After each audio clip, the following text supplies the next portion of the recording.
Hi YouTube, this is Kristen Moonrise. Welcome back to my channel. Just to reintroduce myself, I am a data scientist, an astrologer, a life coach, a segment Reiki practitioner, musician, philosopher, all that plus more. And I like to merge these topics together. Maybe not so much the musician part, but I like to merge these topics together to help individuals and organizations in their everyday decision making. So we're going to talk about in this video the upcoming new moon in Scorpio happening on Monday, November 13th. But before I even get into that, I want to just ask, was the eclipse season last month, October, was that really harsh on any of you? I heard a lot of people talking about it. It hit me really hard in many different ways. It just seemed like there were just darts coming from everywhere.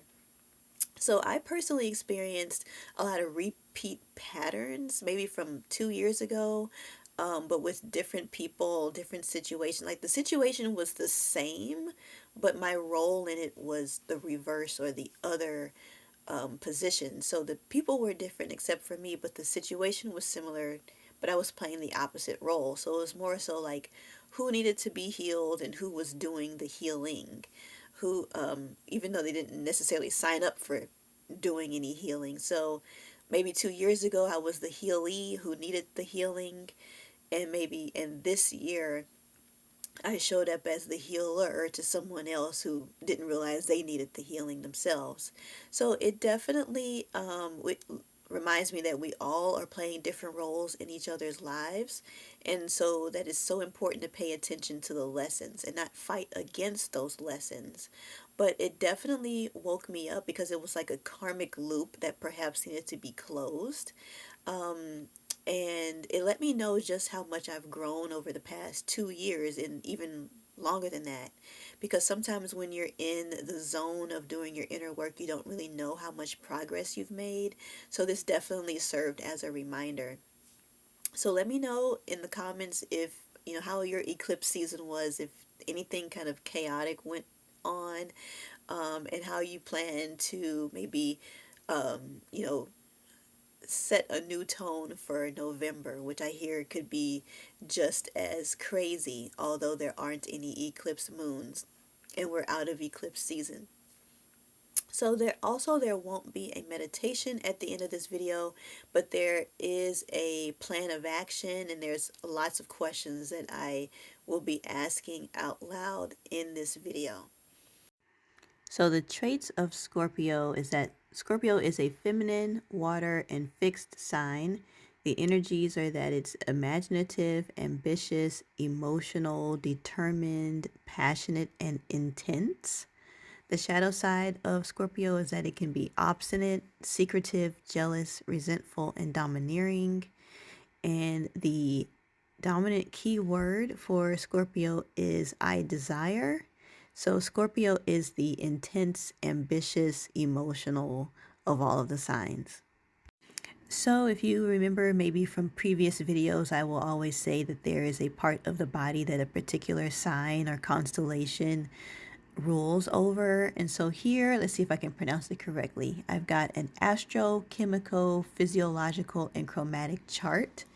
And I won't get into too much of this, but basically our zodiac is a living, breathing body. And they all correspond to a different part of the body. So depending on what's in your chart, you may have particular issues around certain health. You may have certain health concerns or issues around certain body parts depending on what's dominant in your chart, perhaps. So we see that Aries is at the head. It starts off the astrological new year at the spring equinox in March, and it goes all throughout the body and ends at Pisces. Pisces ends everything. It's the baby. Aries is the oldest. Pisces is the baby, at the feet. Two fish, 2 feet. And it starts all over again. So we have here Scorpio represents the genitals, the sex organs. That is the body part that it rules over. So I probably will add this chart to future videos as well. So here I've got the chart, new moon in Scorpio, Monday, November 13th, 3:23 a.m. Central Standard Time. So remember to set your clocks back this weekend because we're moving from daylight time to standard time. Houston, Texas, which is where I'm from, I'll pretty much always use Houston unless it's like maybe an eclipse that affects Texas or something, and I might just switch it to a new city if there's something interesting enough going on to change the city. But I've got a slightly different chart here. It's a little bit more simplified. I got rid of a lot of the chart junk. And chart junk is a pretty self-explanatory term, but it's used in data visualization as unnecessary shading and unnecessary things on the visualization that distracts or takes away from or doesn't add to the message that you're trying to convey. So here, I've also changed to whole signs for my house system, which that is not going to be anything too crazy for these videos, but I just wanted to mention that also. So here we've got the new moon. Every new moon means that it is conjunct with the sun. So we've got the moon here at 20 degrees, moon and sun here at 20 degrees of Scorpio, 41:43 minutes. And so we've got that here in the second house of values and priorities. So before we get into the next part of the video, I wanted to mention my offerings. If you like my videos, please consider working with me one-on-one or checking out my mindset and confidence courses.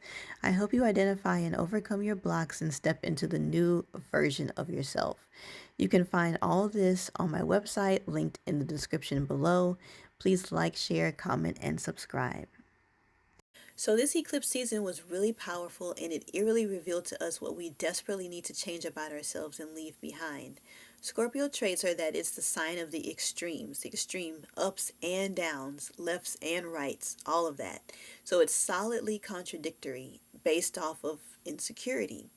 So this new moon is about new starts, and fixed moons are about holding your vision. What do you want to see happen in the end? With this being a new moon in Scorpio, it's about working through your fears. And so I want to kind of talk about maybe working through your fears more on a collective basis versus just an individual basis. Because there is a lot of fear in the world. A lot of it is real fear. A lot of it is just in our minds, but much of it is manufactured. So there are institutions and industries and individuals that really need and thrive off of you being in fear. That puts money into their pockets. So the best thing to do is not sweep that under the rug, and learn what your spiritual gifts are and be a light worker, helping others in the best way that you know how to evolve. And that can be something as simple as speaking up on social media if that may call out to you a little bit better than perhaps maybe having clients or having a YouTube channel or something.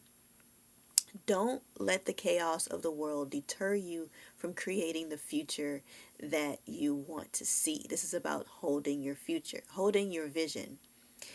Know thyself. This is something that we all really need to abide by. No one can shame you when you know who you are and you know what your values are. For those that don't understand your journey, just stay steadfast. Don't bother arguing, but just be the example of the new, what could be. Continue doing your inner work to have your desires. Check your belief system. This is a big one.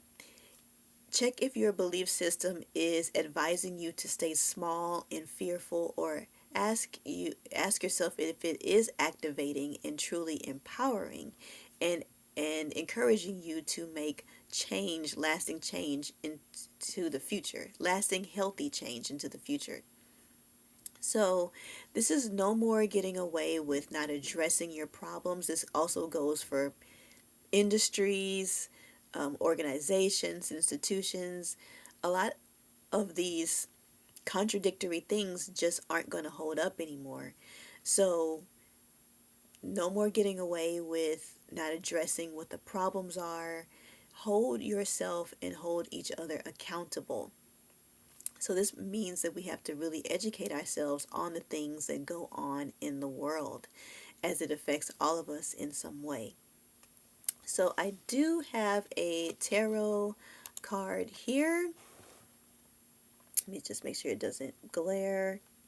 So yes, I picked the hanged one. So I think this is a really good card because it tells us to be centered amongst the chaos. Whatever comes, as things are definitely going to come, stay centered, be that rock, but not necessarily unbothered, but at peace with who you are, what inputs you put in, and the outputs you're getting out.